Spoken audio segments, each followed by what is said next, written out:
గారి మీద విరుచుకుపడిపోతోంది ఆవిడ. కారణం ఏమి ఉంటుందంటారు?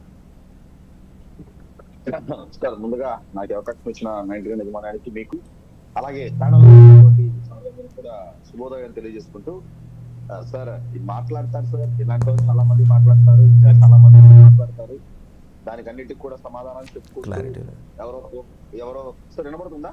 ఓకే సార్, ఏమై ఉంటుంది కారణం? కొంచెం స్పీకర్ కొద్దిగా మీ వాయిస్ ఇష్యూ ఉందండి, వాయిస్ ఇష్యూ ఉంది. కారణం ఏమి ఉంటుంది? ఎందుకని ఆవిడ పదే పదే టార్గెట్ చేస్తుంది?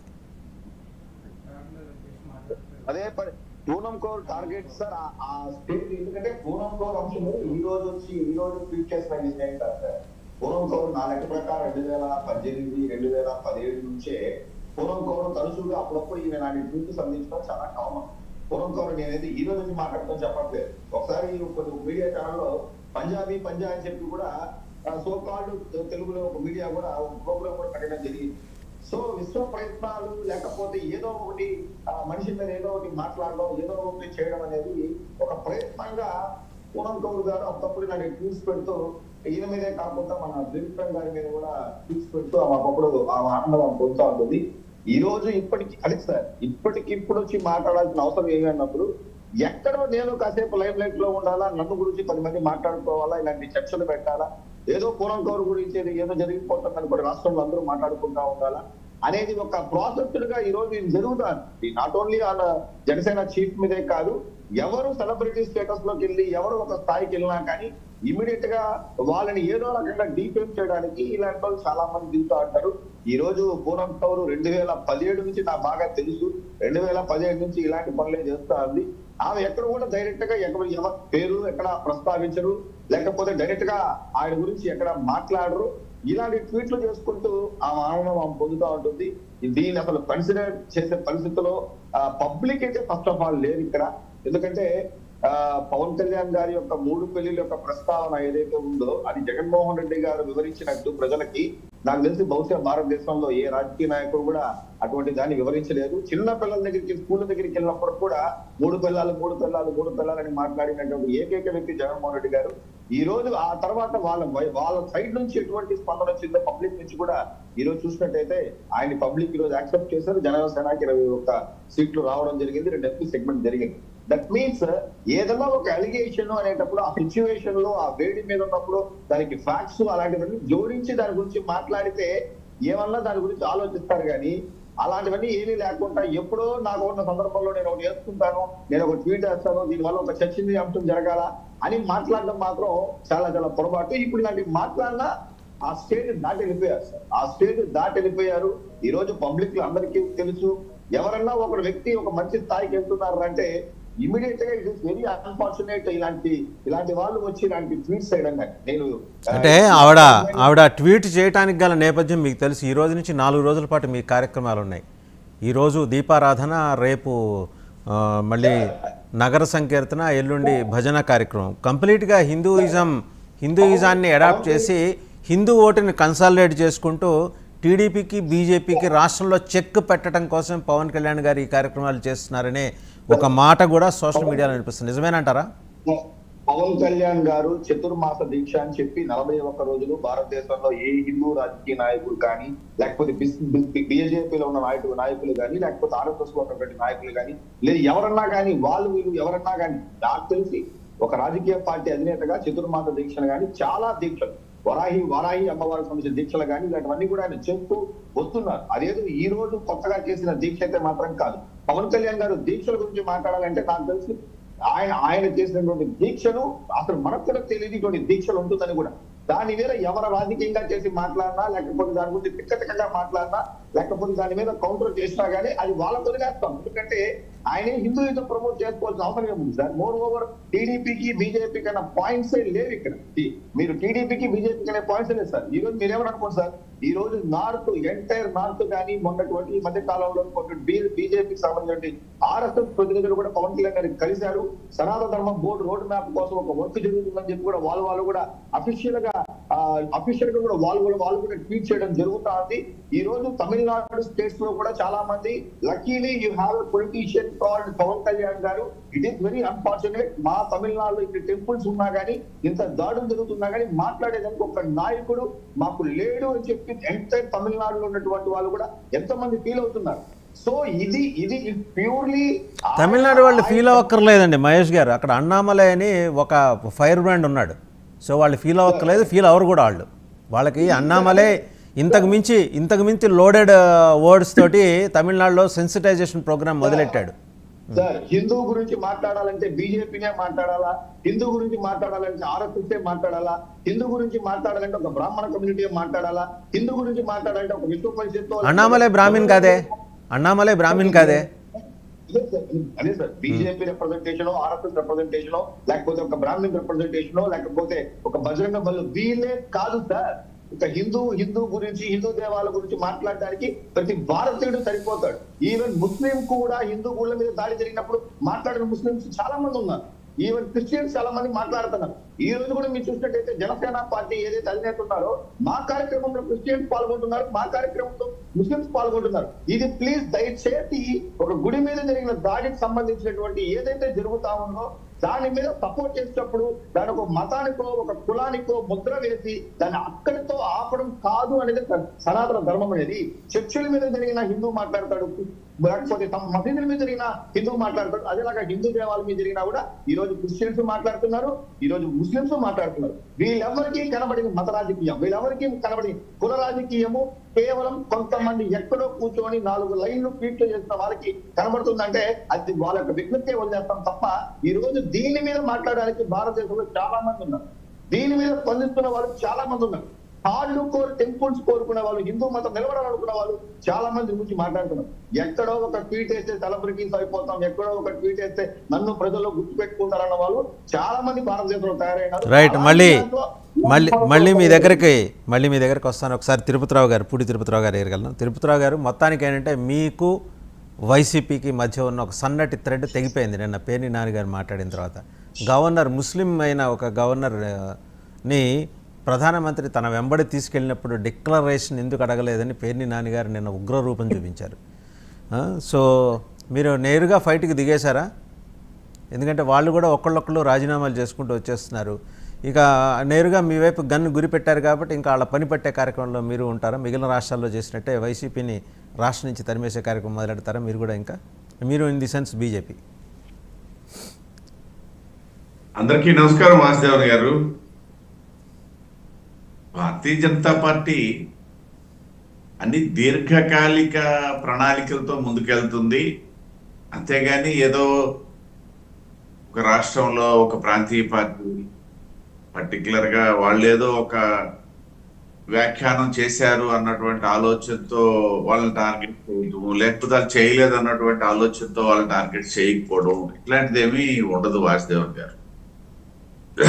సాధారణంగా రాజకీయ పరిస్థితి, రాష్ట్రంలో ఉన్నటువంటి రాజకీయ పరిస్థితి, దేశంలో ఎలాగైతే రాజకీయ శూన్యతని అందిపుచ్చుకొని వాళ్ళ అధికారంలో ఉన్నటువంటి తరుణం ఒకసారి మనం చూసుకుంటే, అదే పరిస్థితుల్లో రాష్ట్రంలో కూడా ఇవాళ మేము అధికారంలో ఉన్నాము. ఏదైతే జనసేన తెలుగుదేశంతో కలిపి మీరు ఇందాక కూడా ప్రస్తావించారు, ఏదైతే జనసేనకి సంబంధించి అటు తెలుగుదేశం ఇటు భారతీయ జనతా పార్టీ రెండింటిని చెక్ పెట్టి అధికారంలోకి రావడానికి మీరు పావులు కదుపుతున్నారని ప్రశ్నించారు సోదరులు మహేష్ గారికి. అది మంచి ప్రస్తావన. ఎందుకంటే రాజకీయ పార్టీ ప్రతి రాజకీయ పార్టీ కూడా తనకు తానుగా ఎదగాలనే కోరుకుంటుంది. ఆ దిశగానే ఎవరైనా పనిచేస్తారు. ఇప్పుడు మేము అలయన్స్ లో ఉన్నాము అని చెప్పేసి రాష్ట్రంలో ఎదుగుదల కోసం ప్రయత్నం చేయకుండా మేము కూర్చోవట్లా. ఈ డిబేట్ అయిపోయిన తర్వాత మళ్ళీ నేను పర్యటన ప్రారంభిస్తాను, నా పార్టీ పెరుగుదల కోసం ప్రయత్నం చేస్తాను. ఎప్పుడైతే ఇప్పుడు అందులో ప్రస్తుతం మేము మెంబర్షిప్ డ్రైవ్ లో ఉన్నాం. ఆ మెంబర్షిప్ డ్రైవ్ కొనసాగుతుంది. మళ్ళీ కొత్త మెంబర్లను తీసుకోవాలని చూస్తాను. ఆ కొత్త మెంబర్లలో అవసరమైతే అన్ని పార్టీల నాయకులు ఉండాలని కోరుకుంటాను. సాధారణ ప్రజానీకాన్ని రమ్మని చెప్తాం. ఈ రకంగా బలోపేతం చేయడానికి గతంలో మాకు 18 లక్షల సభ్యత్వం ఉండేది 2 విడతల్లో. 14లో 11 లక్షలు, ఆ తర్వాత ఒక 7 లక్షలు చేశాం 19లో. ఇప్పుడు మొత్తం సభ్యత్వాలన్నీ రద్దయ్యాయి. ఇప్పుడు మళ్ళీ నూతన సభ్యత్వాలు గత నెలలో ప్రారంభించుకున్నాం. ఇప్పుడు దాదాపు ఒక 6 కోట్ల సభ్యత్వాలు పూర్తి చేసుకున్నాం. మా టార్గెట్ మళ్ళీ గత సభ్యత్వాల్ని పెంచుకోవడానికి, అంత మించి పెంచుకోవడం అనేది మా టార్గెట్. ఇందులో ఇప్పుడు మేము చూస్తున్నట్లయితే అన్ని పార్టీల వాళ్ళు వస్తున్నటువంటి సందర్భం ఉంది నూతన సభ్యులుగా. కాబట్టి అంటే నేను ఎందుకు చెప్తున్నానంటే, మా పార్టీయే కాదు ఏ పార్టీ అయినా సరే ఫస్ట్ ఆఫ్ ఆల్ తనకు తానుగా ఎదగాలి, అధికారంలోకి రావాలని కోరుకుంటుంది. సెకండ్ ఆప్షన్ గా మాత్రమే ఇతరులతో భాగస్వామ్యంలో అధికారంలో ఉండాలని కోరుకుంటుంది.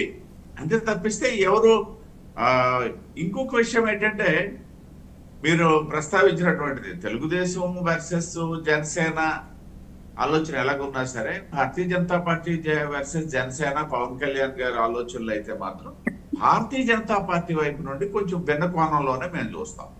ఎందుకు అనేసి అంటే, పార్టీ పెట్టినటువంటి తొలినాళ్ళు ఇవాళ నరేంద్ర మోడీ గారి దగ్గరికి లేకపోతే భారతీయ జనతా పార్టీ దగ్గరికి ఎవరైనా రావచ్చు, ఎవరైనా పోవచ్చు అన్నటువంటి పరిస్థితి ఉంది. కానీ తొలినాళ్లలో ఇంకా నరేంద్ర మోడీ గారి భవిష్యత్ ఏంటి, ఈ దేశం తాలూకు భవిష్యత్ ఏంటి, భారతీయ జనతా పార్టీ తాలూకు భవిష్యత్ ఏంటి అన్నటువంటి ప్రశ్నలు సజీవంగా ఉన్నటువంటి రోజుల్లోనే జనసేన పార్టీ పెట్టిన మరునాడు నుండి భారతీయ జనతా పార్టీకి మద్దతు ఇవ్వడం, నరేంద్ర మోడీ గారికి మద్దతు ఇవ్వడం, అదే విధంగా పలు సందర్భాల్లో నరేంద్ర మోడీ గారు పవన్ కళ్యాణ్ గారికి ఉన్నటువంటి ఏదైతే ఒక సంబంధము లేకపోయినట్టయితే పవన్ కళ్యాణ్ గారికి నరేంద్ర మోడీ గారి పట్ల ఉన్నటువంటి విశ్వాసం, ఇవన్నీ స్వయంగా పవన్ కళ్యాణ్ గారు ప్రకటించినటువంటి సందర్భాలు ఉన్నాయి. కాబట్టి మేమైతే వాళ్ళకి ప్రత్యామ్నాయము, వాళ్ళైతే మాకు ప్రత్యామ్నాయం అన్నటువంటి ఆలోచన కాకుండా పరస్పరం ముందుకు వెళ్తూ ఈ రాష్ట్రంలో అధికారం. తిరుపతిరావు గారు ఇంకో ప్రశ్న, అంటే ఇందాక మొదట వేశాను, పేర్ని నాని గారు ఒక అంశం లేవనెత్తారు. ప్రధానమంత్రి వెంబడి గవర్నర్ గారిని తీసుకెళ్లారు, ఆయన ముస్లిం, ఆయన డిక్లరేషన్ ఇచ్చారా? ఈ ప్రశ్నకి అంటే ఇక్కడ గమ్మత్తైన విషయం ఏంటంటే, 2 వాదనలు వినిపిస్తున్నాయి. ఒకటి అంటే ఈ డిక్లరేషన్ సంబంధించి, ఒకటి ఈ దేశంలో ఉన్నటువంటి రాజ్యాంగపరమైనటువంటి పదవుల్లో ఉన్నటువంటి రాష్ట్రపతి, గవర్నర్లు, ఇట్లాంటి వాళ్ళు, even chief justice of India, ఇట్లాంటి కొన్ని వ్యవస్థలకు సంబంధించి అటువంటిది అవసరం లేదు అన్నటువంటి ఒక వాదన వినిపిస్తుంది. సబ్జెక్టివ్ కరెక్షన్ నిబంధనలు ఏమున్నాయనేది కొంత అస్పష్టంగానే ఉన్నాయి. అలా అని చెప్పేసి ముఖ్యమంత్రులకు ఉందా అనేసి అంటే లేదని చెప్పడానికి మాత్రం స్పష్టంగా ఉన్నాయి.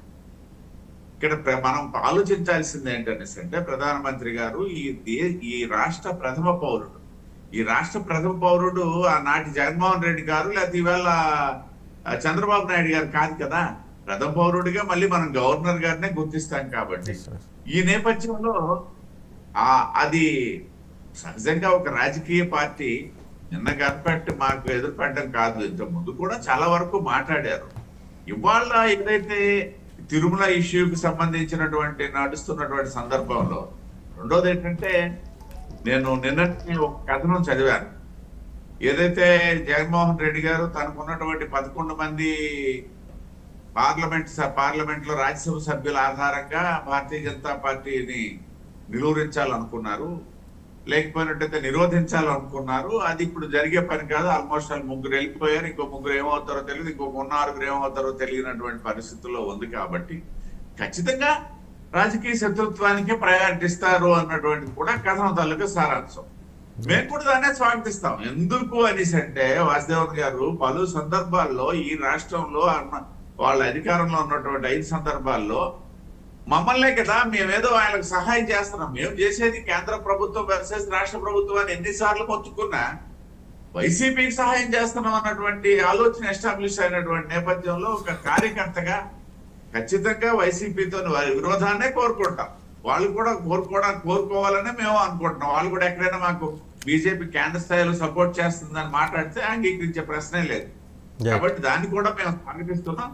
ఖచ్చితంగా ప్రతిపక్షం రేపు 3 రాజ్యసభ ఖాళీలు ఏర్పడబోతున్నాయండి. అంటే ఎక్కువ కాలం ఉండకపోవచ్చు, 2 ఏళ్ళు 3 ఏళ్ళు అట్లా ఉండొచ్చేమో. మరి మీరేమన్నా ట్రై చేస్తున్నారా?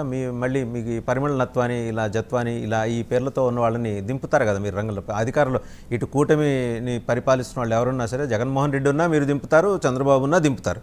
ఈసారి ఎవరిని, ఏ పారిశ్రామికవేత్తని దింపబోతున్నారు? జాతీయ పార్టీగా మేము మా దృక్కోణం జాతీయ స్థాయిలోనే చూడడం జరుగుతుంది. రాజ్యసభ మనందరికీ తెలిసిందే, ఇవాళ రౌడీలకి ఆలవాలం అయిపోయి ఉండొచ్చు, లేకపోతే ఇల్లిటరేట్స్ కి ఆలవాలం అయిపోవడం. రాజ్యసభ తాలూకు ముఖ్య ఉద్దేశం ఏంటంటే అది పెద్దల సభ. ఏదైతే లోక్సభకి ప్యారలల్గా ఈ దేశానికి సంబంధించిన అంశాల్లో అక్కడ ఒక మంచి చర్చ జరగాలి అన్నటువంటి ఏర్పాటైన సభలో భారతీయ జనతా పార్టీ నుండి ప్రాతినిధ్యం వహించిన వాళ్ళను కూడా ఆ స్థాయిలో ఉన్న వ్యక్తుల్ని మాక్సిమం అలా అక్కడ సెలెక్ట్ చేయడం జరుగుతుంది.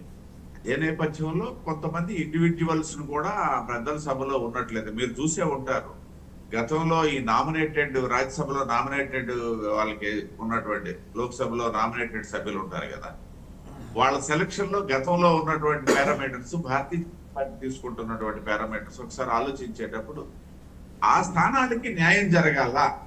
ఆ స్థానాలు ఏదైతే రాజ్యాంగ పరంగా ఏర్పాటు చేశారో ఆయా సభల్లో వాటికి ఆ నామినేషన్ అంటే మీ వైపు నుంచి ఏం ప్రపోజల్ లేదా అండి? నేను అడుగుతున్నది ఏంటంటే, ఏపీ బీజేపీ వైపు నుంచి ఖాళీ అవుతున్న దాంట్లో కనీసం ఓ 2 ఏళ్ళు 3 ఏళ్ళు 3 వస్తున్నాయి కదా, అందులో ఒకటి మీరు కూటమిలో ఉండే ప్రపోర్షన్స్లో భాగంగా మీ వైపు నుంచి ఏమైనా రిక్విజిషన్ మీ రాష్ట్ర అధ్యక్షురాలు కానీ మీ సీనియర్ నాయకులు కానీ ఏమైనా చేసే అవకాశం ఉందా? చేశారు ఆల్రెడీ?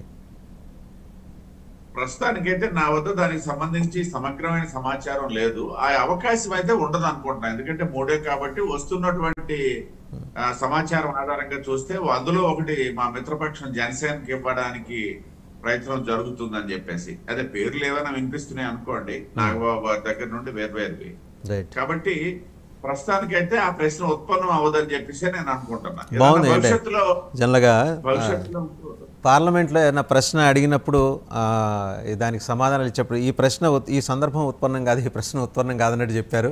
జనరల్గా అలాగే వస్తుంటాయి. మళ్ళీ మీ దగ్గరకు వస్తా, ఒకసారి బాలకోటే గారి దగ్గరికి వెళ్తాం. బాలకోటే గారు, సరే ఈ లడ్డు వ్యవహారం ఇవన్నీ పక్కన పెట్టండి, ట్వీట్లు. ఈ కృష్ణా జిల్లా గొడవ ఏంటండి? ఆయన కొలిగిపూడి శ్రీనివాసరావు గారికి వచ్చిన ఇబ్బంది ఏంటి? ఆయన మీద ఆ స్థాయిలో అక్కడ కృష్ణా జిల్లా, మీరు కృష్ణా జిల్లా వారు కాబట్టి అడుగుతున్నా, ఆ స్థాయిలో అక్కడ తిరుగుబాటు రావటం ఏంటి? ఈ చిన్న గీత పక్కన పెద్ద గీత గీసే ప్రయత్నం ఎందుకు జరుగుతుంది అక్కడ? వాసు గారు నమస్తే. డిబేట్లో పాల్గొన్న మిత్రులందరికీ పెద్దలందరూ కూడా నమస్కారం. శ్రీ గారు, వాసు గారు, ఇది మరీ దారుణం. ఏదో తిరువురు పక్కన ఉన్నానని చెప్పేసి నందిగామ అసెంబ్లీ నియోజకవర్గం అని నా సమకాలికుడు, నాతో పాటు ఉద్యమ సహచరుడు పులిపూడి శ్రీనివాస్ గారి గురించి నన్ను అడుగుతున్నారు. కాబట్టి పెద్ద రచ్చ అవుతుంది. ఇప్పుడు ఏమి లేదు సార్, కొద్దిగా ఏమన్నా గతంలో అంటాం కదా, ఒక్క తోక నొప్పుతుందా, కుక్క నొప్పుతుందా? ఇప్పుడు తోకలు కుక్క నొప్పుతున్నాయి.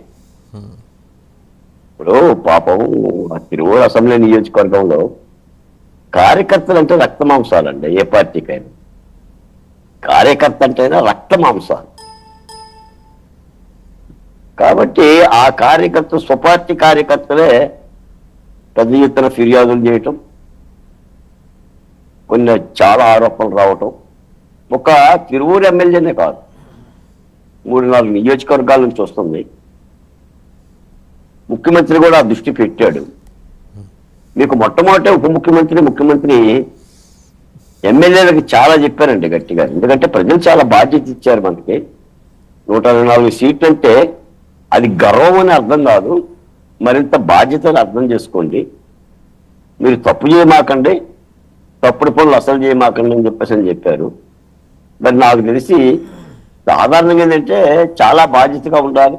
అతను కూడా కొంత అన్ని విషయాలు తెలిసిన వ్యక్తి కాబట్టి, అంటే మాట్లాడటం వేరండి. ఏ డిబేట్లో మాట్లాడటమో, కాస్త మైకి పట్టడం, ఉపన్యాసం చెప్పడం వేరను, బాధ్యత పట్టడం వేరు. కాబట్టి ఆ బాధ్యత లోపించింది. మనం వైసీపీ పరిపాలనలో కూడా చాలా మంది ఎమ్మెల్యేలు తప్పు చేస్తే తప్పు అని చెప్పామండి, అంతే తప్ప ప్రోత్సహించారు. కాబట్టి దీనికి కూడా ఏదో ఒక పరిష్కారం చూసుకోవాలి. ఎక్కడి వరకు వచ్చిందంటే అది ఒక ఎమ్మెల్యేనే పార్టీని ధిక్కరిస్తూ ర్యాలీ చేస్తా, ఏదో దండయాత్ర చేస్తేనే పరిస్థితి రావడం అనేది అంటే చాలా సోషల్ మీడియాలో ఇబ్బందికర భయం ఏ బాలకోటే గారు పార్టీకైనా. మీరే మాట్లాడు. సోషల్ మీడియాలో ఆయన ఒక 80 మంది ఎమ్మెల్యేల మద్దతు సమీకరించినట్టు, వారి ఆధ్వర్యంలో ర్యాలీ చేయబోతున్నట్టు, తిరుగుబాటు ర్యాలీ చేయబోతున్నట్టు ఇట్లా రకరకాల కథనాలు వచ్చినాయి. ఆయన ఖండించలా ఎక్కడ. ఇస్తున్న విషయం ఏంటంటే నాకును అటువంటి కథనాలకి రూమర్స్కి సంబంధం లేదు. ఆయన ఎవరైనా టార్గెట్ చేస్తున్నారా పార్టీలో? ఒకవేళ నిజంగా సోషల్ మీడియాలో వచ్చిన కథనాలను బట్టి చూస్తే 80 మంది ఎమ్మెల్యేలు ఆయన వెంబడి నడిస్తే రేపొద్దున 11 మంది ఎమ్మెల్యేలతో జగన్మోహన్ రెడ్డి గారు కలిసి వచ్చి ప్రభుత్వం ఫామ్ చేసే అవకాశాలు ఉన్నాయిగా. అంటే ఇవన్నీ ఊహాజనితమైన వార్తా కథనాలన్నీ బాగా స్ప్రెడ్ అవుతున్నాయి సోషల్ మీడియాలో. అసలు అలాంటి అంత చేటు సంక్షోభాన్ని ఎప్పుడు తెలుగుదేశం స్వాగతించదు. తెలుగుదేశం పార్టీ ఎలాగో రావు గారు ఇక్కడ ఉన్నారు, ఆయన దగ్గర కూడా వస్తాను తర్వాత, స్వాగతించదు, మొగ్గులను తుంచేస్తుంది. మరి ఇక్కడ దాకా పెంచుకొని ఇప్పుడు కన్నుపోయేంత కాడుగు పెట్టుకోవాల్సిన అవసరం ఈ పార్టీకి ఎందుకు వచ్చింది? అంటే ఇండిపెండెంట్ అబ్జర్వర్గా నేను మిమ్మల్ని అడుగుతున్నానండి. బాగా చెప్పారు వాసు గారు. ఖచ్చితంగా ఇది కన్నుపోయేంత కాటుకు పెట్టుకోవటమే. కాటుకుంది కదా అని చెప్పేసి అని రెప్పల కింద అవసరం కోసం చెప్తారు తప్ప కన్ను కనిపించినంతగా కాటుకు పెట్టుకుంటే ఏమంటారు? అది ఒక మహా వరప్రసాదం. అంటే ఆ ఊరు కాదు, ఆ నేల కాదు, అక్కడ కార్యకర్తలు కూడా తెలియదు. ఆ నాటున్న పరిస్థితుల్లో ఒక అదృష్టరేఖ గీసి ఎక్కడో హైదరాబాద్లో ఉన్న వ్యక్తికి తిరువూరు అసెంబ్లీ నియోజకవర్గం చంద్రబాబు నాయుడు గారు ఇచ్చారు. దాన్ని ఒక మహాప్రసాదంగానే స్వీకరించాలి, బాధ్యత పడాలి. లేదు మీరన్నట్టుగా ఒక 80 మందిని తీసుకొని కూటమి ప్రభుత్వాన్ని కూర్చేస్తారా లేండి, లేదంటే పార్లమెంట్లో కూడా ఒక 200 మంది ఎంపీలు చేసేస్తారేంటి? ఇవన్నీ కూడా అవగాహన లోపాలు. పైత్యం సార్, ఎమ్మెల్యేలకు కూడా పైత్యం ఉంటుంది. వైసీపీ ఎమ్మెల్యేలకే కాదు, ఏ ఎమ్మెల్యేలకైనా పైత్యం ఉంటుంది. పైత్యం ఉంటే అదే మనం సాధారణంగా నేను చెప్తుంటుంటాను, చెడపకరా చెడేవు, చెడపకరా చెడేవు అని. మనం చెరుపుదాము అని అనుకుంటే మనమే చెడిపోతాం తప్ప అంతకుమించి పెద్ద ఏ విషయం ఉండదు. కానీ పెద్ద రచ్చ అయిపోతుంది. ఇప్పుడు మాట్లాడకపోతే తప్పు అవుతుంది. నేను వైసీపీ నాయకుల యొక్క 150 యొక్క తప్పిదాల గురించి మాట్లాడి తెలుగుదేశం పార్టీలో పలానా సత్యవీడు కానీ, తిరువూరు కానీ, మరో అసెంబ్లీ నియోజకవర్గం కానీ ఇలా జరుగుతుంటే ఏంటి బాలకోట ఏంటి తప్పులు అని ఖండించకపోతే అది మాలాంటి వాళ్ళకు కూడా బాధ్యత కాదు. అసలు సాక్షాత్తు చంద్రబాబు నాయుడు గారు ఖండిస్తున్నారు, ఇంకా మనం ఖండించడం ఏముంటుంది. కాకపోతే వాసు గారు దీని గురించి అంతగానే ఒక మాట చెప్తాను సార్. ఆంధ్రప్రదేశ్ చాలా సెన్సిటివ్ విషయాల్లో ఉందండి. ఈ లడ్డూ వ్యవహారం తర్వాతే డిక్లరేషన్ అంశం తెర మీదకి వచ్చిందండి. జగన్మోహన్ రెడ్డి గారి విషయంలో మనం గత గవర్నర్ ఇచ్చాడా, అంతకుముందు రాష్ట్రపతి ఇచ్చాడా, పలానా దేశ ప్రధానమంత్రి ఇచ్చాడా చర్చకు పోతున్నాం. ఇది వివాదం చేసింది జగన్మోహన్ రెడ్డి గారు. ఆయన స్వయంగా చెప్పింది ఏంటంటే నేను 4 గోడల మధ్య బైబిల్ చదువుతాను అని ఆయనే చెప్పాడు. లడ్డూ వివాదంగా కల్తీ జరిగిందని ఒక అపవాదం వచ్చింది. అసలు భగవంతుడు అంటే నమ్మకం కదండి. మీరు డిక్లరేషన్ ఇచ్చి కొండ మీదకు పోవచ్చు, నేను ఎందుకు డిక్లరేషన్ ఇవ్వాలి అని ఆయన మాట్లాడుతున్నాడు. ఇప్పుడు ఒక్కొక్క మతానికి ఒక్కొక్క విధానం ఉంటుంది. మనం సనాతన ధర్మం వరకు వెళ్ళిపోతున్నాం ఈ వివాదం కారణంగా. అంటే మనిషి ఎప్పుడు పుట్టాడు, డార్విన్ పరిణామ సిద్ధాంతం చెప్పుకుంటూ పోవాలి, కోతు నుంచి పుట్టాడా కొండ ముచ్చు నుంచి పుట్టాడని. ఇంత చర్చ దేనికి సార్? ఇది ఒక చిన్న సున్నితమైన అంశాలు. మతం అంటే నమ్మకం, దేవుడు అంటే విశ్వాసం. అది బైబిల్కైనా అంతే, ఖురాన్కైనా అంతే, హిందూ సాంప్రదాయాలైనా అంతే.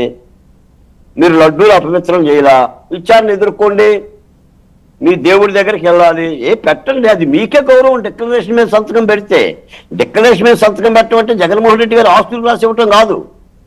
దేవదేవుడికి ఎవరు అడగల ఆస్తులు, స్వామిని బట్టి నాకు నమ్మకం అని చెప్పేసానని.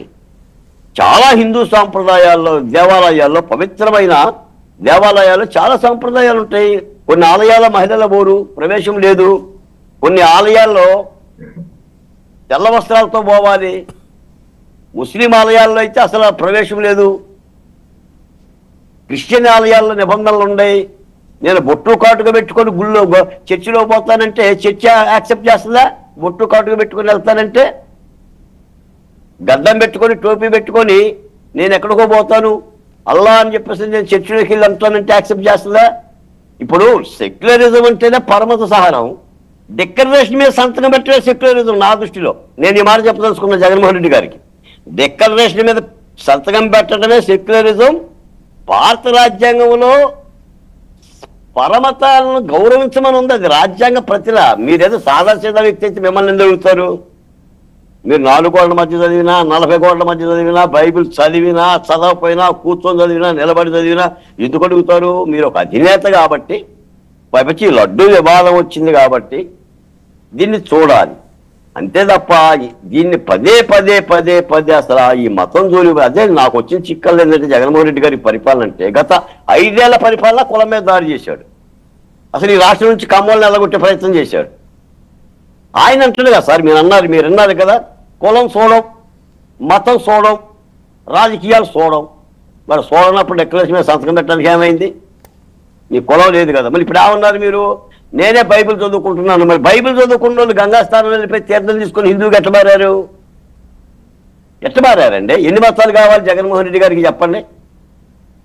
మీరే బైబిల్ పెట్టుకుని అమ్మగారి ఎన్నికల ప్రచారంలో చేశారు. మీరే శారదానంద స్వామి దగ్గరికి పోయి శరణం వేరారు. మళ్ళీ ఏదో గంగా నదిలో మునిగారు. మళ్ళీ ఇప్పుడు నన్ను డిక్లరేషన్ మీరు అడుగుతారా? ఏం దేశం అంటున్నాడండి? ఏం దేశం ఏంటి సార్? చాలా నిందండి అది. ఇది భారతదేశం, ఇది భారతదేశం.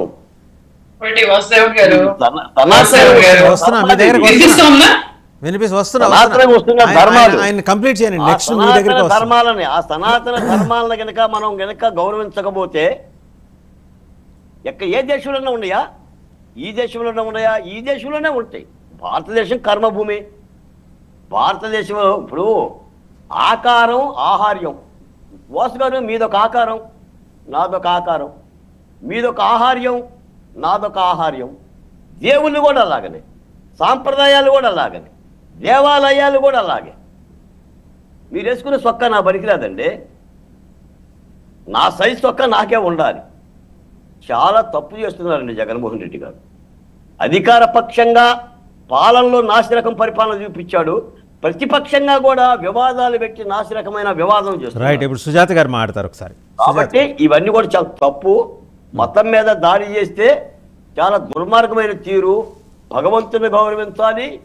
మీరు చట్టం, అందుకని చంద్రబాబు నాయుడు గారు చట్టం చేస్తున్నారు. రేపు పొద్దున ఒళ్ళు దగ్గర పెట్టుకొని అందరూ ఇప్పుడు సంతకాలు పెడతారు.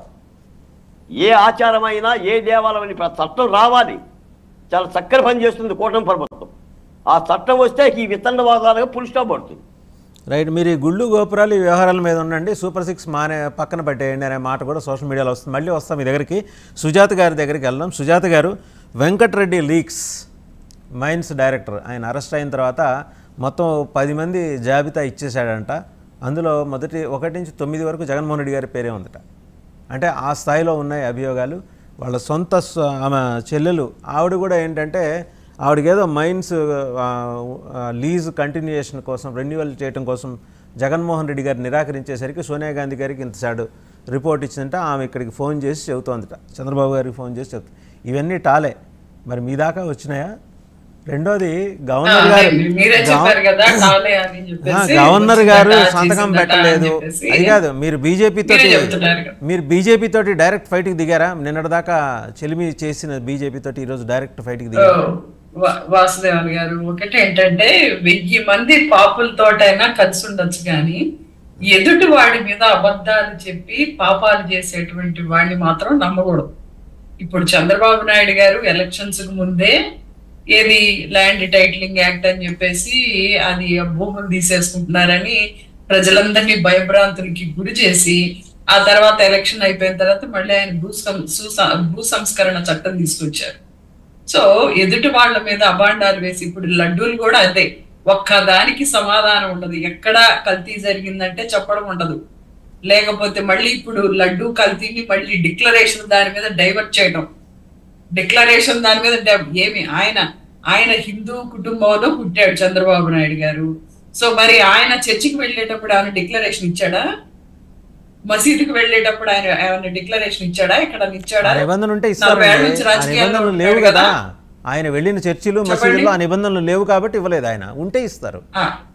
ఇది ఎండోమెంట్ ల్యాండ్ లా కింద ఉందండి.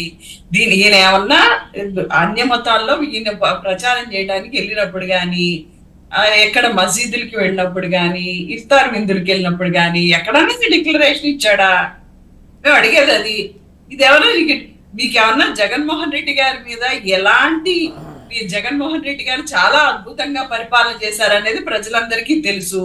అబద్ధాలు చెప్పి సూపర్ 6 చెప్పి ఇంతవరకు ఒక్క హామీ కూడా నెరవేర్చకుండా, ఒక్క హామీ కూడా నెరవేర్చడానికి మళ్ళీ అప్పులు చేసి తీసుకొచ్చారు. దాదాపు 7,000 కోట్ల రూపాయలు అప్పులు తెచ్చేశారు ఆల్రెడీ.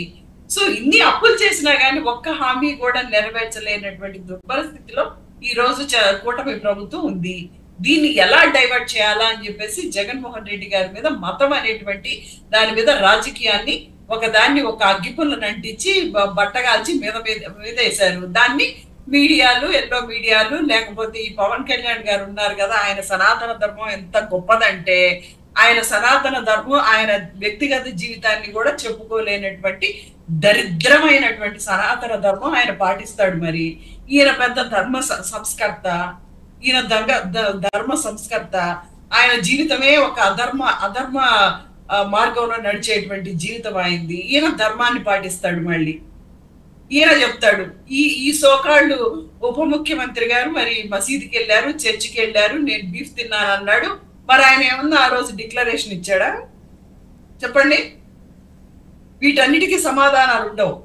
జగన్మోహన్ రెడ్డి గారు ఏదో హిందువులకు ఏదో చేసేస్తున్నట్టు వేద పాఠశాల 40 ఏళ్ళు రాజకీయాల్లో ఉన్నారు. చంద్రబాబు నాయుడు గారు వేద పాఠశాల కట్టించారా? తిరుమలలో చెప్పమనండి. ఎవరు కట్టించారు? జగన్మోహన్ రెడ్డి గారు కట్టించారు. ఏం చేశారో చెప్పుకోలేని దురావస్థలో ఉన్నటువంటి చంద్రబాబు నాయుడు గారు, పవన్ కళ్యాణ్ గారు రేపు మాకు ఓట్లు ఎక్కడ పడవో అని చెప్పేసి మతాన్ని అడ్డుపెట్టి ఆడేటువంటి రాజకీయం ఈ రోజు నేషనల్ లెవెల్లో చూస్తున్నారు. చంద్రబాబు నాయుడు గారు చేసిన ఈ దరిద్రమైన రాజకీయాన్ని, దేవుడు ప్రసాదాన్ని మనం కళ్ళకు అద్దుకొని తింటుంటే లడ్డూల మీద చేసేటువంటి దరిద్రమైన రాజకీయాన్ని ఈ రోజు దేశంలో అందరూ అంటున్నారు. మరి కల్తీ ఎక్కడ జరిగిందంటే చెప్పలేడు. మళ్ళీ ఎక్కడో జరిగింది అంటాడు. నిన్న జగన్మోహన్ రెడ్డి గారు ఒక ట్వీట్ పెట్టారు కదా, ఎక్కడ జరిగిందో చెప్పలేము, ఎప్పుడు జరిగిందో చెప్పలేము, కానీ అబాండాలు వేస్తాం. నిరూపించమంటే సిబిఐ. సుజాత గారు ఒకే ఒక ప్రశ్న మీరే చెప్తారు కానీ ట్వీట్ ఒక్క నిమిషం ట్వీట్ ప్రస్తావన చేశారు. ఒకే ట్వీట్ 6 సార్లు ట్వీట్ చేశారు. ఆయన 6 సార్లు చేసి దేశంలో ఉన్న లోక్ జనశక్తి లాంటి పార్టీలు, లోక్ తాంత్రిక్ పార్టీ, తామర తంపర పార్టీలు అందరినీ ట్యాగ్ చేస్తూ పెట్టాల్సినంత నెసిటీ ఎందుకంత ఆయనక లోపల అర్జెంటుగా ఏదో అయిపోవాలి ఆంధ్రప్రదేశ్లో అధికారులు మళ్ళీ అంత అవసరం అందరినీ ట్యాగ్ చేయాల్సిన అవసరం ఏంది? ఎందుకంత డిఫెన్స్ లో పడిపోతున్నారు జగన్మోహన్ రెడ్డి గారు? తిరుపతి దేవస్థానం అంటే అది దేశానికి సంబంధించింది కూడా కాదు, ప్రపంచానికి సంబంధించింది. దేవుడు భక్తులు ప్రపంచ వ్యాప్తంగా ఉన్నారు. ఆయన ఏంటి అసలు అమెరికాలో అందరినీ ట్యాగ్ చేసి పెట్టచ్చు, తప్పే ఉంది దాంట్లో చెప్పండి? అమెరికాలో కూడా ట్యాగ్ చేసి పెట్టచ్చు, కెనడాలో కూడా ట్యాగ్ చేసి పెట్టచ్చు. బికాస్ దేవుడు కోసం ఎన్నో దేశాల నుంచి వచ్చి అక్కడ ఎన్నో రోజుల నుంచి దర్శనం చేసుకుంటారు. ప్రజల మనోభావాలు దెబ్బతిన్నప్పుడు ట్యాగ్ చేసి పెట్టడంలో తప్పే ఉంది. అక్కడ ఏం పెట్టారు? ఒకటి మిగిలింది, అది కూడా ట్యాగ్ చేసేయండి. ఒకటి మిగిలింది. సుజాత గారు చంద్రబాబు నాయుడు గారు ఒక్క నిమిషం సుజాత గారు ఒక్క నిమిషం. మీరే చెప్పారు అమెరికా, కెనడా అని. ఒక మిగిలింది, అది యునైటెడ్ నేషన్స్ ఆర్గనైజేషన్ పెట్టేయండి. మొత్తం ప్రపంచం మొత్తానికి ట్యాగ్ చేసినట్టు. అది అవునండి. తిరుపతి దేవస్థానం ఎక్కడ ఎక్స్క్లూజివ్ కాదు, ప్రపంచం మొత్తం అందరు భక్తులు ఉన్నారు. అది కూడా పెట్టేయండి. చెప్పండి, అందులో తప్పేముంది చెప్పండి? కాదు, తప్పేం లేదు. పొలిటిసైజ్ చేయడం దేనికి అడుగుతున్నా? పొలిటిసైజ్ చేయడం దేనికి అడుగుతున్నా? చంద్రబాబు నాయుడు గారు అబాండాలు వేయడం దేనికి? ఎక్కడ కల్తీ జరిగిందో ఎక్కడ కల్తీ చెప్పలేరంట. మళ్ళీ ఎక్కడో చెప్పలేరంట, జరిగిందేమో. ముందు అసలు అబాండాలు వేసేసి దేవుడి మీద కూడా వేసేసి ఆ తర్వాత విచారణ. మీరు అధికారం ఇచ్చింది ఎందుకంటే మీరు ఇట్లా కులమతాల మధ్య చిచ్చు పెట్టడానికి. అదే విధంగా మీరు చేసేటువంటి మంచేమీ లేదు, ప్రజలకి మంచేమీ లేదు. మంచి చెయ్యకపోగా మతాల మధ్య, కులాల మధ్య చిచ్చు పెట్టడానికి మాత్రమే చంద్రబాబు నాయుడు గారికి ముఖ్యమంత్రి పదవి ఇచ్చారు. ఈ రోజు కొలికిపూడి గారిది అసలు ఒక ఎమ్మెల్యే ఈ రోజు కృష్ణా జిల్లాలో కానీ గుంటూరు జిల్లా మళ్ళీ కాల్పని కేసులు బయటకు వస్తున్నాయి. ఈ రోజు ఇదేనా మీరు చేసేటువంటి కూటమి చేసేటువంటి అద్భుతమైన పరిపాలన? ఇవి ఉప ముఖ్యమంత్రి గారికి కనపడవండి. ఇవి చాలా ఎక్స్క్లూసివ్ గా అసలు ఆయన కనపడవు ఇలాంటివి. ఈ కొలికిపూడి అనేటువంటి వ్యక్తి ఏ రకంగా ఆడవాళ్ళని కూడా లైంగికంగా వేధిస్తున్నాడని పేపర్ల నిండా వస్తుంది. మరి సస్పెండ్ చేయొచ్చు కదా ఆయన్ని? మీరంత నీతి నిజాయితీగా ఉంటే సస్పెండ్ చేయొచ్చు కదా వెంటనే. మీకు ఎట్లా 164 సీట్లు ఉన్నాయి, గవర్నమెంట్ పడిపోయే ఛాన్స్ ఏమీ లేదు, చాలా మంచి నెంబరింగ్ ఉంది. ఎందుకంత ఆడవాళ్ళని లైంగికంగా హింసించేటువంటి వ్యక్తి, అలాగే పార్టీకి వ్యతిరేకంగా వెళ్ళేటువంటి వ్యక్తిని ఎందుకు ఉంచుకోవాలి చెప్పండి ఎమ్మెల్యేగా? మరి ఈ రోజు గుంటూరు కృష్ణా జిల్లాలో మళ్ళీ కాల్ మనీ కేసులన్నీ రిజిస్టర్ అవుతున్నటువంటి పరిస్థితి మనం చూస్తున్నాం. సో వీటన్నిటికీ కూటమి ప్రభుత్వం ఫెయిల్యూర్స్ గా మనం చెప్పలేమా? వీటికి ఆన్సర్స్ ఉండవు. ఏమన్నంటే మతాల మీద రాజకీయం చేయటం, ఏమన్నా కరెక్ట్ గా మేము ఎక్కడ తప్పు జరిగిందో చూపించండి అంటే మళ్ళీ డిక్లరేషన్ మీద డైవర్ట్ చేయడం. ఇంత జగన్మోహన్ రెడ్డి గారు తిరుమల వెళ్ళటం ఇది కొత్త ఏం కాదు, 10 సార్లు వెళ్ళారు. ఎప్పుడు వెళ్ళినా ఎప్పుడు డిక్లరేషన్ ఇవ్వలేదు ఆయన. ఇప్పుడు మీరు చేసినటువంటి దరిద్రమైన ఆరోపణల నుంచి తప్పించుకోవడానికి ఈ రోజు డిక్లరేషన్ అనే దాన్ని ముందు పెట్టారు మీరు. రైట్, ఒక నిమిషం మీరు ఎక్కడన్నా డిక్లరేషన్ రావు గారు మాట్లాడతారండి. గుళ్ళకి వెళ్ళినప్పుడు మీరు ఎక్కడన్నా డిక్లరేషన్ ఇచ్చారా? ప్రతి వ్యక్తి ఏదో ఒక ఆయన హిందూ అండి. చంద్రబాబు గారు తిరుమలలో ఎందుకు డిక్లరేషన్ ఇవ్వాలి? ఆయన హిందువు, హిందూ ఆయన. కాదండి, ఎక్కడైనా ఇచ్చాడా? వేరే దగ్గరికి వెళ్ళలేదా? వేరే మతానికి వెళ్ళలేదా? ఆయన ఎక్కడ ఇచ్చాడా చెప్పండి. రైట్, రావు గారు. ఏ ఒక్క గుడిలో కానీ ఏ ఒక్క ప్రార్థనా స్థలంలో కానీ డిక్లరేషన్ ఇవ్వాలని కొన్ని గుడులలో కొన్ని ప్రార్థనా స్థలాలలో నిబంధనలు ఉంటాయి. ఆ నిబంధనలు ఉంటే ఖచ్చితంగా నిబంధనలు పాటించాలి. జగన్మోహన్ రెడ్డి పోయేసి ఒక మఠాధిపతిని కోగిలించుకొని ముద్దాడినంత మాత్రాన ఆయన హిందూ అయిపోయిందని చెప్పేసి సమాజం ఎక్కడ నమ్మట్లే. ఆయనే చెప్పాడు ఆయన స్టేట్మెంట్లో, నేను 4 గోడల మధ్యలో బైబిల్ చదువుతాను, బయటకు వచ్చి హిందూయిజాన్ని నేను గౌరవిస్తానంటే, ఇప్పుడు నేను ఎస్సీలు ఎస్టీలు అంటే నాకు గౌరవము, నేను వాళ్ళని గౌరవిస్తానంటే నేను కూడా ఎస్సీ కింద భావించి నాకు ఎస్సీ సర్టిఫికేట్ ఏమంటే ఇస్తారా? ఇవ్వరు కదా. అది ఎలా అవుతుంది? జగన్మోహన్ రెడ్డి అన్యమతం హిందూయేతర కులానికి చెందినటువంటి వాడు, క్రిస్టియన్ అని చెప్పేసి అందరికి తెలుసు. మేము హిందూ మతాన్ని గౌరవించండి వద్దంటలేము. తిరుపతికి రావద్దని ఎవరు అనలేదు, తిరుమలకు రావద్దని ఎవరు అనలేదు. వచ్చినప్పుడు అక్కడ నిబంధన ఉంటుంది. అబ్దుల్ కలాం గారే మీకు డిక్లరేషన్ ఇచ్చి వచ్చినప్పుడు అంతకంటే పెద్ద గొప్ప వ్యక్తి అను అందరిని అడుగుతారు. ఆ గవర్నర్ కూడా అక్కడ డిక్లరేషన్ అడిచి నాకు అనుకున్న విషయం వచ్చినప్పుడు మా ప్రధానమంత్రితో సహా వచ్చినప్పుడు అక్కడ డిక్లరేషన్ ఆల్రెడీ పంపించారు. వాళ్ళది డిక్లరేషన్ పంపించారు. ఎందుకంటే ఏ ప్రార్థన స్థలానికైనా అన్యమతస్తులు వస్తే, ఒక నిమిషం వినండి, అన్యమతస్తులు వస్తే ఆ డిక్లరేషన్ విషయం ఏంటంటే ఈ యొక్క ప్రార్థనా స్థలం యొక్క పవిత్రతని భంగం కలగకుండా నేను చూస్తానని డిక్లరేషన్. అది ఆ డిక్లరేషన్ ఇవ్వడం వల్ల ఏం బాధ ఆయనకి? ఎందుకు సమాజం నమ్మట్లేదు జగన్మోహన్ రెడ్డి క్రిస్టియన్ అని చెప్పేసి హిందూ ఎందుకు నమ్మట్లేదు? ఆయన ఇప్పుడు ప్రభుత్వం ద్వారా ఒక ముఖ్యమంత్రి కానుకలు అర్పించినప్పుడు వెంకటేశ్వర స్వామికి సతీ సమేతంగా రావాలి. ఏ రోజైనా భార్యను తీసుకొచ్చారా? ఇప్పుడు ఈయన హిందూగా మారిండని చెప్తాడు, గంగా నదిలో మునిగాడు, వాళ్ళ భార్య మారిందా? మారలేదు కదా. వాళ్ళ భారతీదేవి తిరుమల రానందుకు ఆమె గురించి ఆ తాడేపల్లి కొంపల తిరుపతి సెట్ వేయించాడు. అయినప్పటికి కూడా సెట్ అయినప్పుడు కూడా అది ఒక ప్రతిబింబం అయినప్పుడు కూడా తిరుపతి వెంకటేశ్వర స్వామికి ప్రతిరూపం. అది ఆ సెట్టులో దేవుడికైనా నైవేద్యం పెట్టినప్పుడు దేవుడికి చెందుతుంది. అక్కడ ఇచ్చినటువంటి నైవేద్యము చేతిలో పట్టుకుని పక్కకు పారేసి మొత్తం మీడియాలో వచ్చింది. అంతకంటే దుర్మార్గం ఏం కావాలి మీకు? అంతకంటే మిమ్మల్ని హిందూ ఏతరానికి అంతకంటే సాక్ష్యం ఏం కావాలా? మీరు క్రిస్టియన్ అనడానికి అంతకంటే సాక్ష్యం ఏం కావాలా? అలాంటి వాళ్ళకి డిక్లరేషన్ అడగరా? ఖచ్చితంగా అడుగుతాం. ఇదంతా మీరు చేసే కథ ఇది. మీరు అంతర్వేదిలో మీరు హిందూ వ్యతిరేకత ఏ విధంగా ఎక్స్పోజ్ అవుతుంది? అంతర్వేదిలో రథం తగిలిపడినప్పుడు ఏం చేశారు మీరు? ఆంజనేయ స్వామి చేయకపోతే మీరు ఒక సర్కాస్టిక్ స్టేట్మెంట్ ఇస్తారా? చేయకపోతే ఆంజనేయ స్వామి నేను నొప్పి ఇలాంటి వాళ్ళు హిందూ సంస్కృతిని సర్వనాశనం చేసేవాళ్ళు ఎప్పటి వరకు చరిత్ర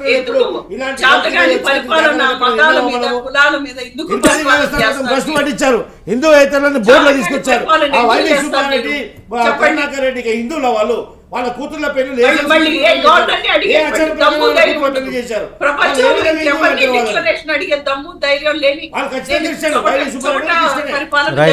సిట్ విచారణ మొదలైంది. మరేమన్నా తొందరగా ఇద్దరు మాజీ చైర్మన్ నోటీసులు ఇచ్చే అవకాశం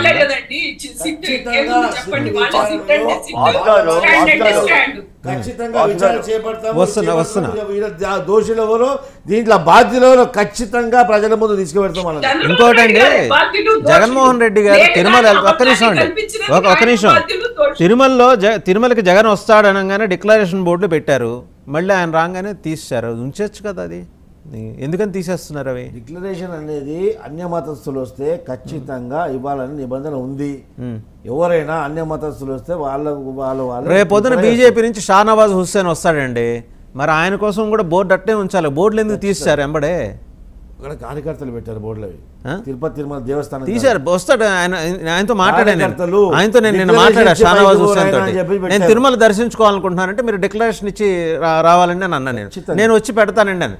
మరి ఆయన వచ్చేదాకా బోర్డు పెట్టాలి కదా, బోర్డు ఎందుకు తీశారు మధ్యలో? ఇప్పుడు బీజేపీలో షానవాజు ఇంకెవరైనా కానివ్వండి జగన్మోహన్ రెడ్డి లాగా వితండవాదం చేయరు. వాళ్ళకి తెలుసు వాళ్ళ బాధ్యత ఏందనేది. మేము ఒక కాబట్టి వాసుదేవన్ గారు ఎందుకు తీస్తారు? ఓటుతో నో డిఫరెన్స్. వాసుదేవన్ గారు నేను ఒక నిమిషం ఆగమ్మా. ఇప్పుడు నేను ఇంతకుముందు ఒకసారి మక్కా మసీదులో ఒక నాయకుడు వెనమ స్పీచ్ ఇస్తుంటే, కమ్యూనల్ స్పీచ్ ఇస్తుంటే అక్కడ నేను స్పీచ్ ఇస్తానని చెప్పి చేయలేను. నేను డిక్లరేషన్ ఇచ్చాను. మక్కా మసీద్లో నేను ఒక పవిత్రత భంగం కల్పించాను, డిక్లరేషన్ ఇచ్చాను. అది నా బాధ్యత ఒక పౌరుడిగా. అది రాజ్యాంగంలో ఉన్నటువంటి విషయం. అది దానికి బేఖాతరు చేసి నువ్వు రాజ్యాంగ విలువల్ని బుల్డోజ్ చేస్తున్నట్టే కదా, డెమోక్రటిక్ నామ్స్ బుల్డోజ్ చేస్తున్నట్టు కదా. నువ్వు ఏంటంటే అక్కడ ఓటు రాజకీయం.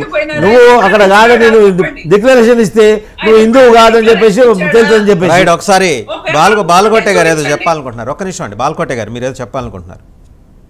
వాసు గారు, డిక్లరేషన్ అనేది చంద్రబాబు నాయుడు గారికి సంబంధించిన అంశం కాదు, పవన్ కళ్యాణ్ గారికి సంబంధించిన అంశం కాదు. అది టీటీడీ దేవస్థానానికి సంబంధించిన అంశం. ముందు ఇది గుర్తుపెట్టుకోవాలి. ప్రతి దానికి ముఖ్యమంత్రులనే ఉప ముఖ్యమంత్రులనే మాటలు అంటాం కాదు, అది దేవస్థానం. వాళ్ళకి ఏం మాట్లాడుతున్నారు? దేవస్థానం బోర్డు ఉంచొచ్చు కదా. బాలకోట గారు మీరు మంచి మాట చెప్పారు. దేవస్థానం ఆ బోర్డు అట్లా పెడితే తెలియని వాళ్ళు హిందూయేతర ఎవరన్నా గుడికి వస్తే వాళ్ళందరూ తెలుసుకుంటారు. హిందూయేతర హిందూ కాని వాళ్ళు ఎవరైనా వస్తే వాళ్ళకి వాళ్ళే డిక్లరేషన్ ఇచ్చుకుంటారండి. ఎందుకు టీటీడీ? నేను అడుగుతున్నది ఏంటంటే టీటీడీ ఎందుకు ఆ బోర్డు తొలగించింది? వాసు గారు మొన్న జగన్మోహన్ రెడ్డి గారు దైవ దర్శనానికి వెళ్ళాల, దైవం మీద దండయాత్రకు వెళ్ళాడు, 40,000 మందిని సమీకరించాడు. ఒక పెద్ద వివాదం అయిపోయింది. హిందూ సంఘాలన్నీ కూడా మోహరించినాయి. తప్పనిసరిగా అంశం తెర మీదకి వచ్చింది కాబట్టి డిక్లరేషన్ పెట్టి సంతకం పెట్టమని చెప్పేసి పెట్టాల్సి వస్తుందని వెళ్ళాడు ఆయన. డిక్లరేషన్ మీద కూడా సంతకం అడగల. డిక్లరేషన్ మీద సంతకం పెడితే ఆయన కృష్ణ తెలిపోతుంది. సంతకం పెట్టకపోతే ఒకసారి మహేష్ గారు మాట్లాడతారు. మహేష్ గారు ఒక్క నిమిషం అండి. మహేష్ గారు లోకల్, మనందరికన్నా ఆయన ఎక్కువ నాలెడ్జ్ ఉంటుంది. ఒక్క నిమిషం సుజాత గారు, మహేష్ గారు రైట్. మహేష్ గారు, సుజాత గారు, మహేష్ గారు మాట్లాడతారు. ఒక్క నిమిషం ఆగండి, ఒక్క నిమిషం ఆగండి. మహేష్ గారు మాట్లాడతారు. సుజాత గారు మహేష్ గారు లోకల్, ఆయన మాట్లాడతారు. రైట్ మహేష్ గారు మీరు మాట్లాడండి. మహేష్ ఒక్క నిమిషం మార్చుకోమని చెప్పండి, భాష సరిగా మాట్లాడమని చెప్పండి. సుజాత గారు మీరు ఆగండి. మహేష్ గారు మాట్లాడతారు. మహేష్ మీరు నువ్వు డిబేట్ లో కూర్చొని అర్థం చేస్తావా?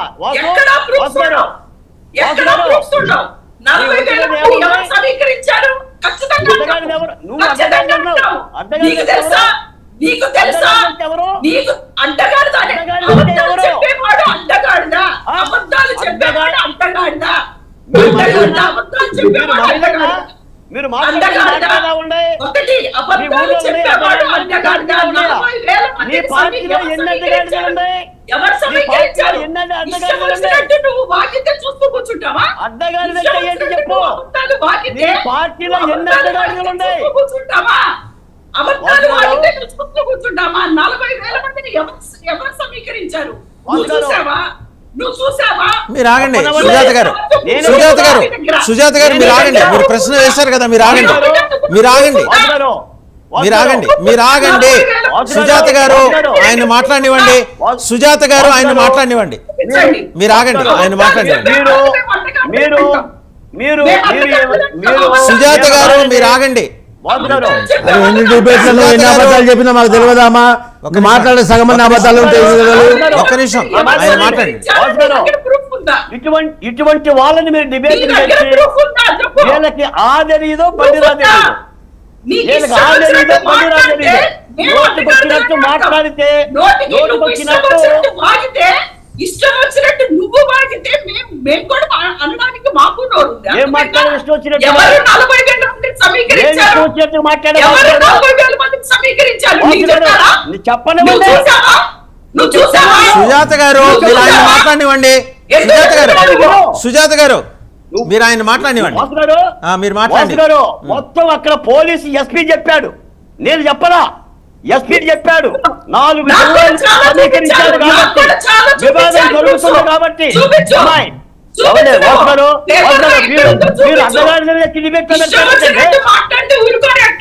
సుజాత గారు మీరు ఆగండి. సుజాత గారు మీరు ఆగండి. మీరు ఇలా అడ్డుపడితే అడ్డగాడి అడ్డుపడితే ఏం మాట్లాడతాం మేము? రైట్, మహేష్ గారు మాట్లాడతారు. ఓకే, మహేష్ గారు మాట్లాడతారు. మహేష్ మీరు మాట్లాడండి. మహేష్ గారు 40,000 మంది నిజంగానే అక్కడికి చేరుకున్నారా? ఇంటెలిజెన్స్ రిపోర్ట్ వచ్చింది వార్తలు గారు. ఇంటెలిజెన్స్ రిపోర్ట్ వచ్చింది. గొడవ అవుతుందని హైదరాబాద్ నుంచి వచ్చారు హిందూ ధర్మ సంఘాలు. శాంతి భద్రతలు కాపాడుకోవద్దా పోలీసులు? రైట్ రైట్ మహేష్ గారు మాట్లాడండి. ఓకే రైట్ మహేష్ గారు మీరు మాట్లాడండి. మహేష్ గారు నేను తిరుపతి నాది. ఆ రోజు జరిగింది ఏంటంటే కరుణాకర్ రెడ్డి గారు 10:11 గంటల సమయంలో బయట వచ్చి ఎవరు అడ్డుకుంటారో చూస్తాము, ఎలా వస్తారో చూస్తామని చెప్పి అనే ఒక మెసేజ్ అయితే మాత్రం ఆయన ప్రెస్ ముందు మాట్లాడడం జరిగింది.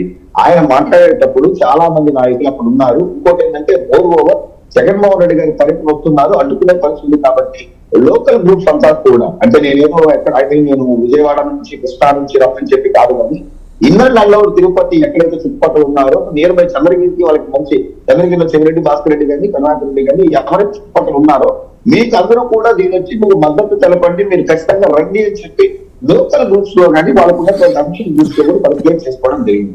నేను రాష్ట్రం నుంచి పేర్కొస్తారా అదంతా నేను చెప్పట్లేదు, కానీ ఇదైతే జరిగింది. సో ఏదో ఒకటి అనవసరంగా మాట్లాడటం జరుగుతుంది అని తెలిసే ఆ తర్వాత ఆయన ఏం జరిగిందో మనం అందరం కూడా చూసాం. సార్ ఇంతకుముందు డిక్లరేషన్ గురించి మాట్లాడుతున్నారు సార్. నిన్న సుప్రీంకోర్టు చీఫ్ జస్టిస్ గారు నిన్న దర్శనానికి వచ్చారు. ఆయనతో పాటు ఉన్నటువంటి సిబ్బంది ఏదైతే ఉన్నారో ఉన్నారు వాళ్ళందరి దగ్గర ఆయన వ్యక్తిగతంగా తీపిచ్చి డిక్లరేషన్ తీయించారు. ఎందుకంటే నాకు తెలుసు మీరు అన్ని మతస్థులు మీకు తెలియకపోవచ్చు కదా, నేను అనవసరంగా ఇబ్బంది వస్తుంది అని చెప్పి నిన్న సుప్రీంకోర్టు చీఫ్ జస్టిస్ ఆయన వాళ్ళ సిబ్బంది దగ్గర అన్ని ఈ రోజు డిక్లరేషన్ తీయించినది ఈ రోజు ప్రధాన వార్తాపత్రికల్లో ఒక వార్తగా వచ్చింది. So that is the way of respecting the principal.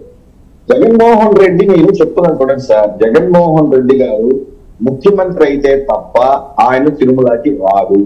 ఈ 5 సంవత్సరాలు జగన్మోహన్ రెడ్డి తిరుమల మెట్లు ఎక్కరు. వచ్చినప్పుడు ఈ డిక్లరేషన్ వస్తుందని కాదు, బేసికలీ అతనికి ఆ స్వామి మీద నమ్మకం లేదు. ఈ రోజు ఎవరన్నా కానీ ఈ విషయం మీద ఒత్తాసు పలికినా వెనకేసుకో వచ్చినా జాగ్రత్తగా మాట్లాడాల్సిన అంశాలు సార్. ఇక్కడ ఇదెవరు దీని మీద రాజకీయాలు చేయాల్సిన అదే కదా మహేష్ గారు మేమన్నది అదే. మీరెవరు చెప్పడానికి నమ్మకం ఉందా లేదా అనేది మీరు జాగ్రత్తగా మాట్లాడాలి. ముందు మీరు జాగ్రత్తగా మాట్లాడాలి. నువ్వు కాదు డిసైడ్ చేయాల్సింది నమ్మకం ఉందా లేదా అనేది. నువ్వు జాగ్రత్తగా మాట్లాడు ముందు, అర్థమైందా? ఒక ఇండివిజువల్ గా ఆయనకి నమ్మకం ఉందా లేదా అనేది నువ్వు కాదు డిసైడ్ చేయాల్సింది. ఫస్ట్ నువ్వు జాగ్రత్తగా మాట్లాడు.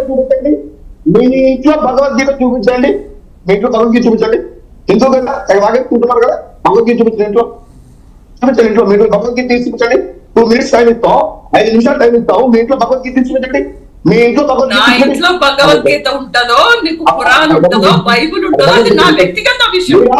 నీకెందుకు చూపించాలి చెప్పు, అది నా వ్యక్తిగత విషయం. నీకెందుకు చూపించాలి? నా మతం అన్నది నా మతానికి ప్రచారానికి లేదు. అది నా వ్యక్తిగత అంశం. అది నా వ్యక్తిగత అంశం. నీకెందుకు చూపించాలి చెప్పు. అసలు నీకెందుకు చూపించాలి? నీకెందుకు చూపించాలి నా మతం? నా మతం as per the constitution is completely my personal feeling. It's completely my personal feeling. నేను నీకెందుకు నా మతం చూపించాలి చెప్పు. ఎందుకు నీ మతం ప్రచారానికి లేదు. నువ్వు ఇంట్లో నువ్వేం పంచుకుంటావో నాకు సంబంధం లేదు. ఎందుకు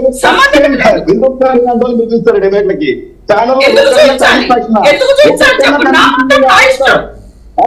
మీ మతం మీరే ఈ ప్రజలు మీ ముదుగులు భయపడతాయి జగన్మోహన్ రెడ్డి గారు చంద్రబాబు నాయుడు గారు హిందువులు పూజ చేస్తారు, బయటకు వస్తే క్రిస్టియన్లకి చర్చికి వెళ్తారు, మసీదుకి వెళ్తారు.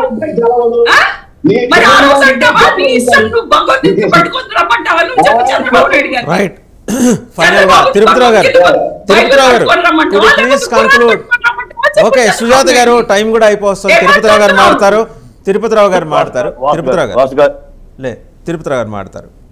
తిరుపతిరావు గారు కుడ్ యు ప్లీజ్ కంక్లూడ్.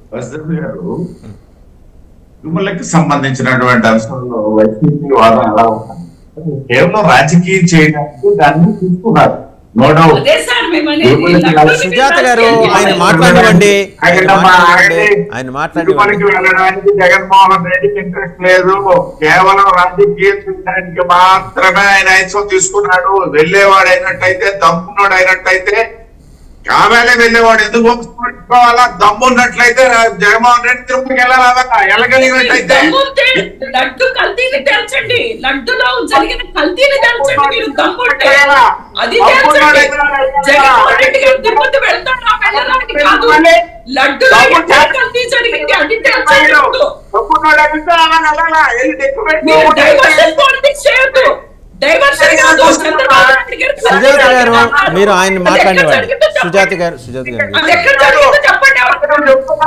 ఎక్కడెక్కడ చెప్తున్నావు కదమ్మా, ఎక్కడో నిబంధనలు ఉన్న నిబంధనలు ఖచ్చితంగా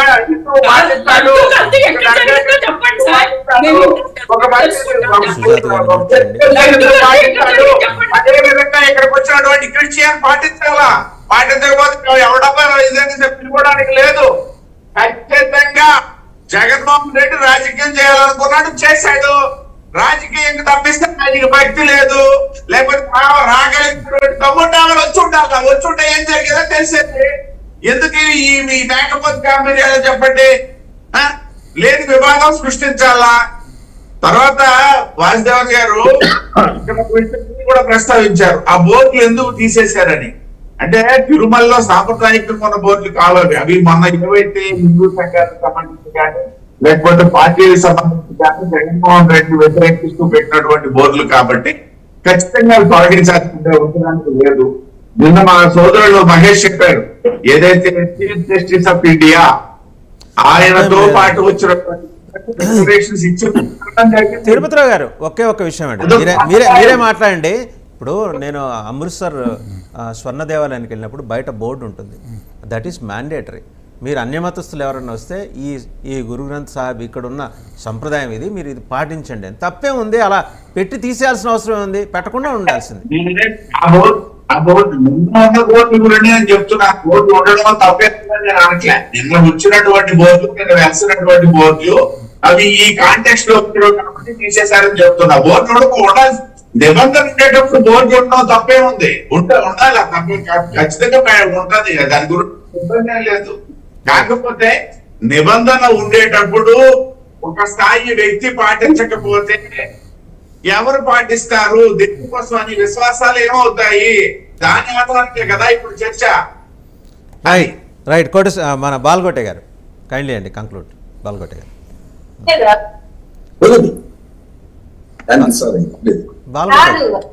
బాల్గొట్టే గారు మాట్లాడండి. చట్టం ఇప్పుడు ముఖ్యమంత్రి గారు కొత్త చట్టం తెస్తున్నారు సార్. ఈ ఆలయాల ప్రవేశం కానీ, చర్చిల ప్రవేశం కానీ, మసీదుల ప్రవేశం కానీ ఆయా ఆధ్యాత్మిక సంస్థలో ఆ యొక్క నిబంధనలు పాటించిన విధంగా చట్టం తెస్తున్నారు. దీన్ని ఫుల్ స్టాప్ పెట్టే ప్రయత్నం చాలా సీరియస్ గానే ప్రభుత్వం ఆలోచిస్తుంది. ఎందుకంటే వీటి మీద వివాదం అవటం అనేది మానవాళికే మంచిది కాదు. పోతే నేను మాట చెప్తాను సార్, ఒకటే వాసు గారు, ఏదో సినిమాలో సూర్యకాంతం గారు చనిపోతూ ఉంటుంటది, ఆమెకి పుణ్యకాలం రావాలి, ఏదో పరలోక పుణ్యలోకానికి పోవాలని పిల్లలందరూ కూడా ఏంటి అమ్మ వెళ్ళిపోతున్నా నారాయణ నారాయణ నోను అంటారు. ఆమె నారాయణ అని అనలేదు, నారాయణ అంటలేదు, ఎక్కడ పాపలోకానికి పోతుందని చెప్పి ఆఖరికి ఒక నార తెచ్చేసి చూపిస్తారు, నారన్న పుణ్యలోకానికి పోతుందని. అప్పుడు కూడా ఆమె ఏమంటుందంటే నారా అని అనదు, పీచు పీచు పీచు అంటుంది. అలా పీచు పీచు అంటూనే పోయింది. నేను మళ్ళీ చెప్తున్నాను సార్, ఎందుకంటే ఇంతమంది పెద్దలు బాధ్యతగా డిబేట్లు ఎలా మాట్లాడుతున్నారు, వైసీపీ నాయకులు ఎలా మాట్లాడుతున్నారు, దీన్ని గమనించాలి. అది ఆ పార్టీకి నష్టం, విధానానికి నష్టం. ఎందుకంటే పూరి తిరుపతిలో లాంటి పెద్దవాళ్ళు ఒక భారతీయ జనతా పార్టీ నాయకులు ఆయన ఎంత గౌరవంగా మాట్లాడుతున్నాడు. మనం 11 సీట్లు వచ్చేసి ఇంతమంది మగోళ్ళను కూడా అడ్డగాడిదని ఆగాడిదని మాట్లాడుతున్నారంటే ఏంటి సార్ దీనికి